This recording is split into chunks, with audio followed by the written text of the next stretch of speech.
Darth Vader owned a massive fortress with black towers, lava moats, and his own private army, and yet his actual home consisted of a Bacta tank, a meditation chamber, and memories of a dead woman.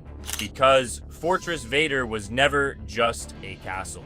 The entire structure was a machine built on the very spot where Anakin Skywalker fell to bring Padmé Amidala back from the dead. Why this place of all places? After his defeat at Obi-Wan's hands, Vader had every reason to avoid Mustafar. That's where he lost his legs, his arm, Padmé, and the future he'd betrayed everything for. But when Palpatine offers him a planet to call his own, Vader chooses this exact spot. Mustafar is his grave, his punishment chamber, and his power source all at once. The pain strengthens his connection to the dark side. There's also a powerful nexus beneath the surface, a wound in the Force older than Vader himself. Palpatine hands him the mask of Lord Momin, a dead Sith artist and architect. Momin's spirit can possess anyone who wears his mask. He promises Vader a structure that can use the nexus like a key. Vader doesn't want a throne room. He wants a door, and on the other side, he wants Padmé waiting. What happens next is a lot more brutal than most summaries let on. 9 attempts, 8 bodies. Momin has one structure after another built.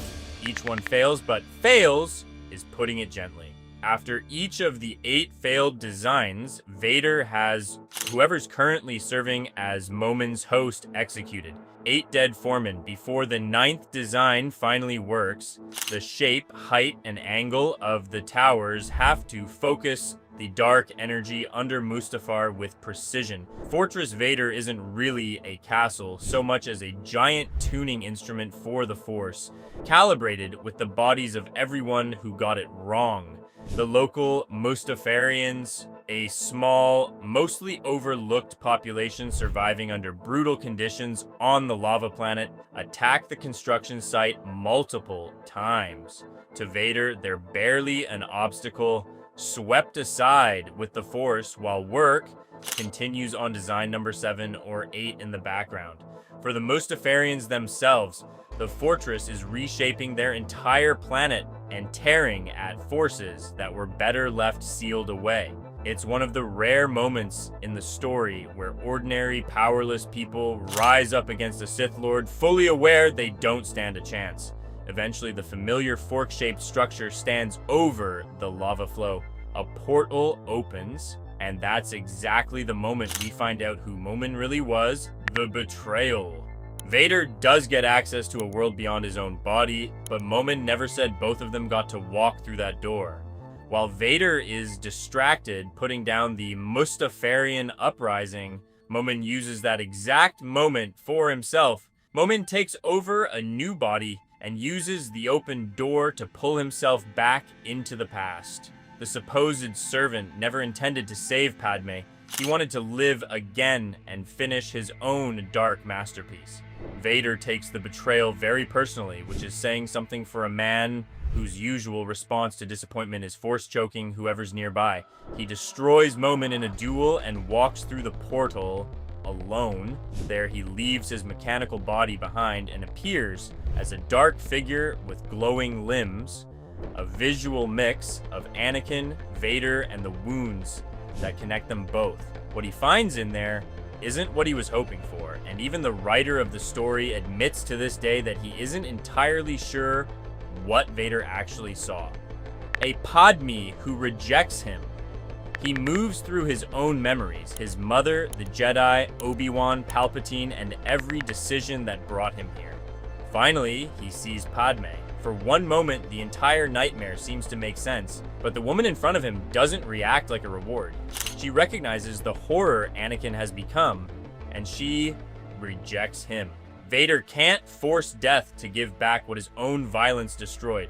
The apparition throws herself off a balcony and is consumed by dark energy again. Charles Soule, the writer of this comic series, has since publicly admitted he can't say for certain whether that was really Padmé or just a dark side apparition shaped by Vader's own guilt. Even the man who wrote the scene doesn't fully know.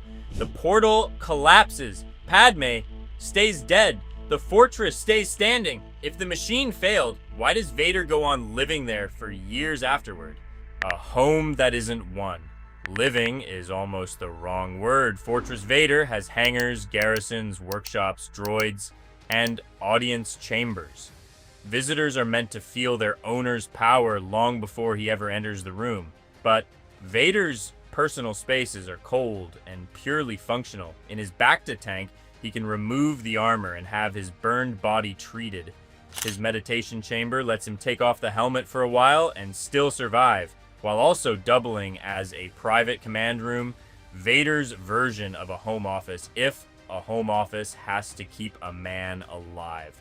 He's attended to by Padmé, a grim, almost monk-like servant who runs the fortress more like a temple than a household, managing Vader's daily routine with a devotion that feels closer to a cult than ordinary service.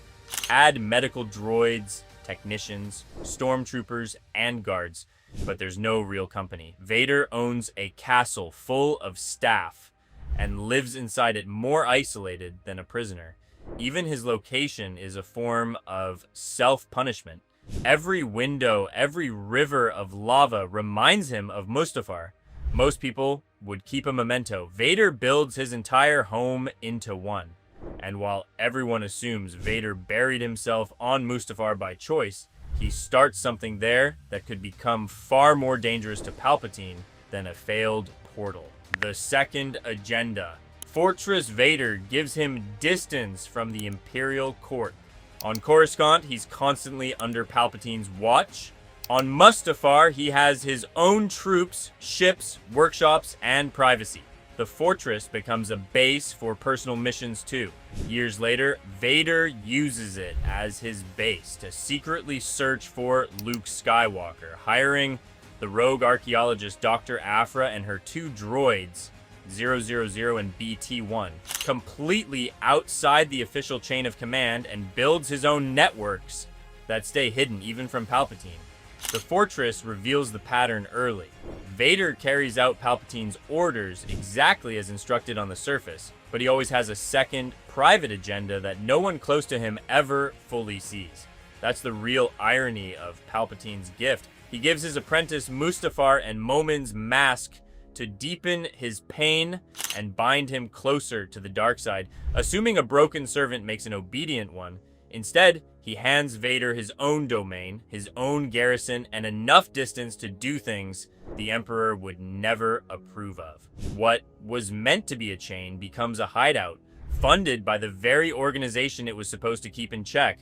The fortress shows up outside the comics, too. In Rogue One, Vader receives Director Krennic there, fresh out of the bacta tank. In the Obi-Wan Kenobi series, Mustafar serves as Vader's personal command center while hunting his former master. The fortress doesn't heal his wounds. It makes sure they stay open and stay useful. Vader didn't live on Mustafar because he liked lava or wanted a dramatic view, and definitely not for the neighbors. He lived there because pain made him stronger, because the fortress kept his body running, and because every black stone led back to Padmé, even after it became absolutely clear she would never be waiting for him there. But eventually, his focus stops pointing only at the past. When Vader learns that Luke Skywalker is his son, he realizes Palpatine has been lying to him for years. From that moment on, Vader stops building portals to the dead. He starts secretly building a future without his master.